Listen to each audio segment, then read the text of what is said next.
Welcome to Cheat Sheet Tales, where secrets slip, lies unravel, and the truth always has a twist. Real stories, raw confessions, shocking betrayals. Drop a comment if you've ever caught a red flag too late. Now, let's get into today's tale. Let my daughter and her husband live in my house rent-free for 3 years. One morning, I came home from my chemo appointment to find my bedroom door bolted shut and my belongings in garbage bags on the porch. He stood in the driveway and said, "It's time you learned boundaries." She just watched from the window. That was the last time I knocked. I'm Evelyn. I'm 63 years old, and I've lived in Asheville, North Carolina, my whole life. I raised my daughter Iris in the house I bought with my late husband, Simon. We bought it in the late 80s, a small but comfortable 2-story place on the edge of town. After Simon passed from a heart attack when Iris was just 10, that house became our safe place. Every birthday, every Christmas, every scraped knee and late-night tear happened under that roof. I worked hard to keep it for us. Double shifts at the diner, cleaning houses on the weekends, whatever it took. Iris was my whole world. She grew up to be smart, funny, a little stubborn, but she had a heart, or so I thought. She met Derek during her last year of college. I didn't like him much from the start. Something about him always rubbed me the wrong way.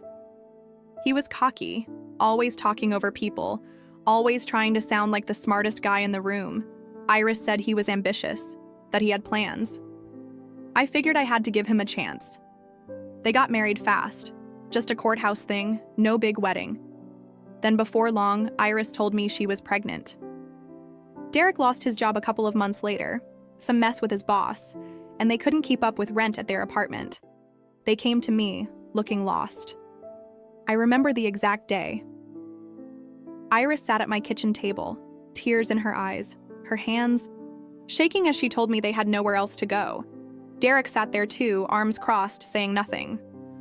I told them, "Of course you can stay. This is your home too." I moved out of the master bedroom into the smaller guest room. They took the master, and I told them not to worry about rent or bills. I thought I was doing the right thing. That's what family is for, right? For the first few months, it was fine. They helped with groceries, sometimes cooked a meal here and there. Derek even fixed the leaky faucet in the bathroom once. But slowly, things started to shift. Derek got more bold. He'd change things in the house without asking, rearranged the living room, brought in some ugly secondhand couch without even mentioning it. He acted like the house was his. Iris didn't say much, just went along with it. Then I got sick, was breast cancer. I started chemo and everything changed. I tried to keep my distance, to stay in my room, not make a fuss. I didn't want to be a burden. But the chemo hit me hard. I was throwing up, weak, barely able to get out of bed some days. The house got quiet around me. Iris stopped coming in to check on me. Derek started complaining about the smell of the medicine and how I was making the house depressing. I overheard him one night.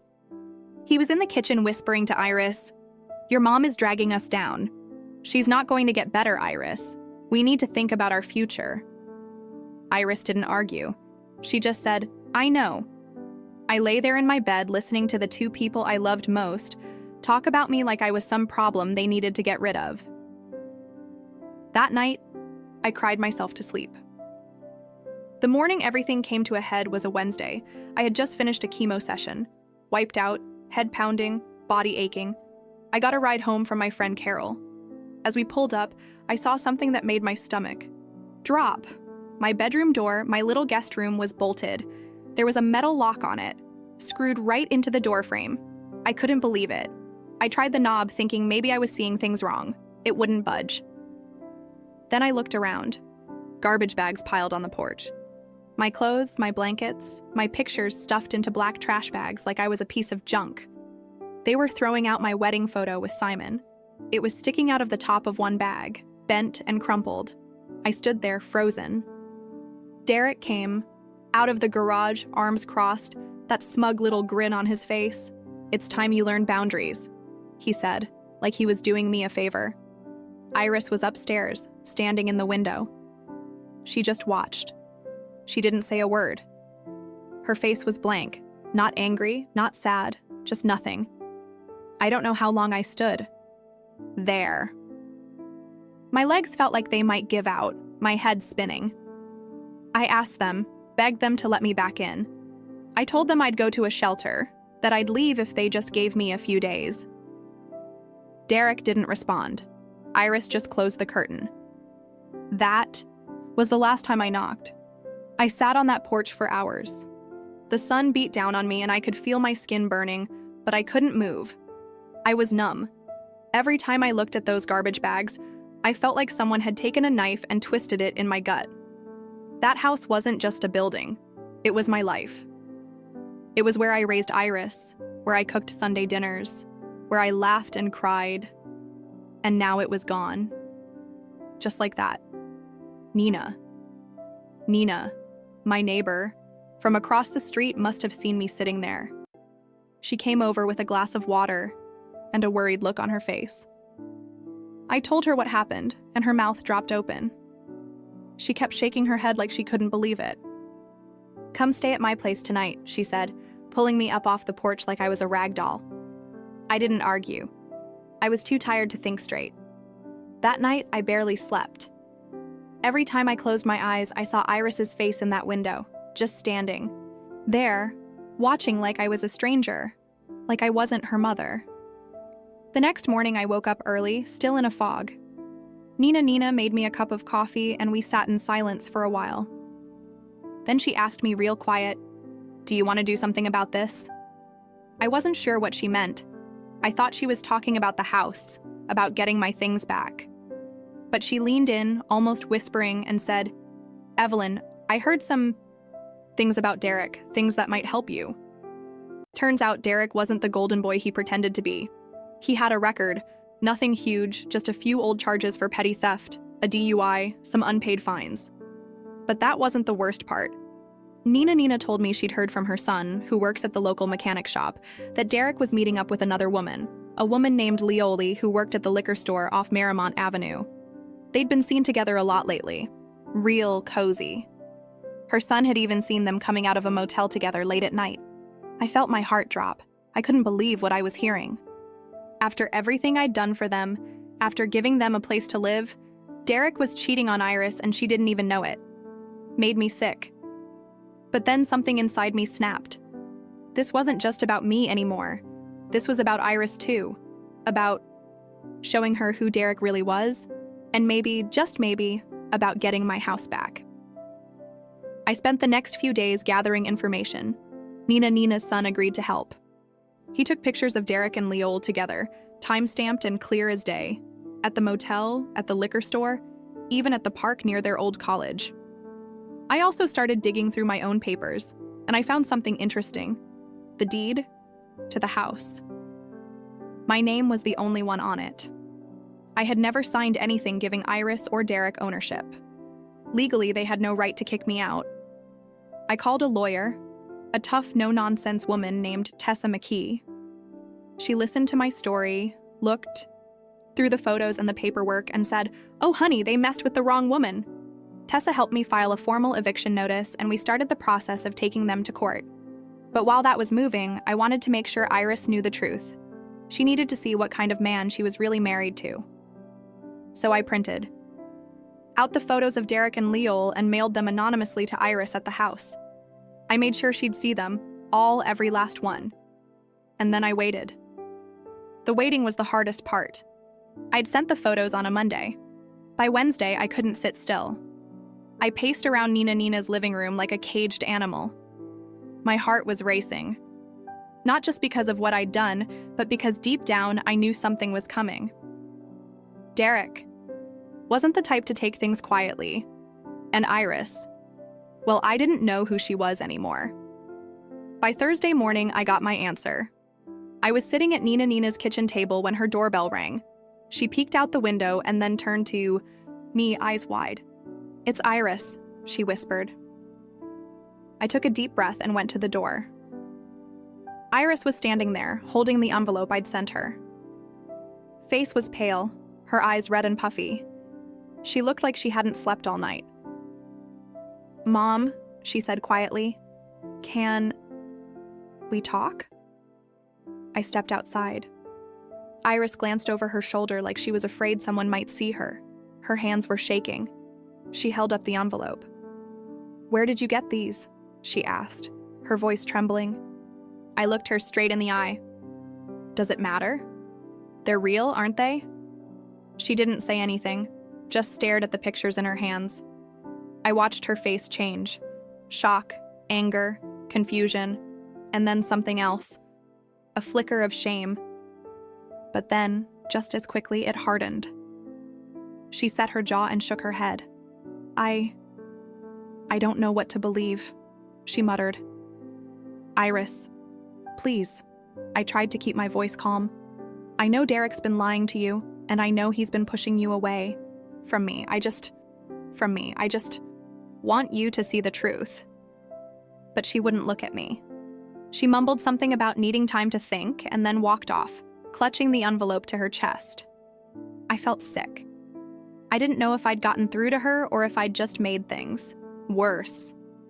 Later that day, it got even messier. Nina's son Leo called me. He said Derek had come into the mechanic shop that afternoon, furious, slamming doors, cussing up a storm, demanding to know who'd been snooping around in his life. Leo didn't say a word, just kept his head down, but it was clear Derek was on the warpath. That night, around 11 p.m., someone tried to break into Nina's house. We were asleep when we heard the noise, someone rattling the back door hard. Nina called the police while I sat there in the dark, heart pounding in my chest. The police showed up fast, but whoever it was had already taken off. They didn't catch anyone, but I knew in my gut who it was. Derek. The next morning, I found a note slipped under the door. No name. No handwriting I could recognize.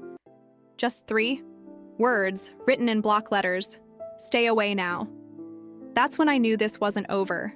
Not even close. Iris hadn't left Derek. Not yet. And Derek wasn't just going to let me take my house back without a fight. But I wasn't backing down either. Not this time.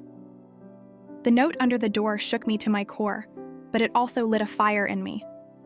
Derek thought he could scare me, after everything I'd been through. Simon's death, raising Iris alone, chemo.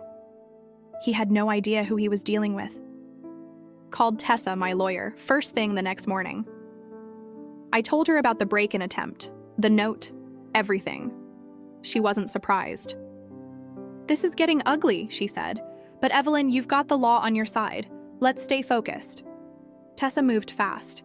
She filed an emergency restraining order against Derek for harassment and intimidation. That meant he couldn't come near me. Or Nina's house. We also scheduled the eviction hearing earlier. It was set for the following week, but I wasn't done yet. I wasn't just going to sit around waiting for court. I had one more card to play. With Leo's help, I dug deeper into Derek's history, and what I found, well, it was worse than I thought. Derek had been fired from his last job for embezzling funds. Not only that, he had an active warrant in another county for unpaid child support to a woman named Jenny, from a relationship before he met Iris. He was thousands of dollars behind, and from what I heard, he'd been dodging it for years. I printed out everything: copies of the court papers, screenshots of the warrant, records of the unpaid support. I sent the whole packet anonymously to Iris. I wanted her to know exactly who she was married to, and this time, I didn't wait around. I showed up at my own house the night before the eviction hearing. Nina, and Leo stood with me for support. I knocked on the door, and when Iris answered, her face was pale as a ghost. I didn't waste words. "Check your mail," I said, "and be at court tomorrow." She didn't respond, just stood there in the doorway, frozen. I could see Derek behind her, pacing like a caged animal, glaring at me like he wanted to tear me apart. But he didn't say a word. Not with Nina, and Leo standing there. Witnesses. The next day, at court, it was chaos. Derek tried to act all calm and collected, but when Tessa presented the documentation, my name on the deed, the history of Derek's charges, the warrant, the photos of him with Leo, his face turned beet red. He started yelling in the courtroom, calling me a liar, saying I was trying to ruin his life. The judge shut him down fast. When Iris saw the evidence, really saw it laid out in black and white, she broke down right there in court. She started, sobbing, her whole body shaking. I thought for a second she might pass out. The judge ruled in my favor. Derek and Iris had 30 days to vacate my house, no exceptions. The restraining order against Derek was extended for a year, and the court notified the county sheriff about his outstanding warrant. Derek was taken into custody right there in the courtroom. Iris just sat in the back crying. She didn't even look at me as they led Derek away in handcuffs. But the story didn't end there.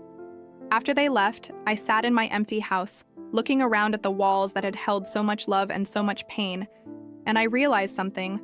This place would never feel like home again. Too many ghosts, too many memories. I made a decision. I sold the house. Got a fair price, too. I took the money, packed up my life, and moved to a small rental outside of town. Something manageable. Something mine. It wasn't fancy, but it was peaceful. I didn't need much. Iris called me once, about 2 months after the court case. She sounded small, defeated. She told me she'd left Derek, that she'd been staying at a friend's place, that she was sorry for everything. But I told her the truth. Plain and simple. I love you, Iris, but you made your choices, and so did I. I hope you figure your life out, but I can't fix it for you. She cried, but I didn't let myself get pulled in this time. I hung up the phone feeling both lighter and sadder than I'd ever felt. As for Derek, I heard he spent a few months in county lockup. When he got out, no one in town wanted to rent to him. His reputation was shot. Last I heard, he left Asheville, altogether. No one missed him. Iris eventually moved in with a coworker. I don't know if she's doing better now or not. We don't talk anymore. I still think about her, about the little girl who used to sit on my lap and tell me she wanted to be a teacher, about the woman who stood in that window while her husband threw me out like garbage. I don't know which version of her was real, maybe both, maybe neither. As for me, well, I'm still here. I'm still fighting. My cancer's in remission, for now. I'm taking it one day at a time. I volunteer at a local support group, helping other women who feel trapped by family, by illness, by bad choices. If I can give them hope, even a little, then maybe all of this pain wasn't for nothing.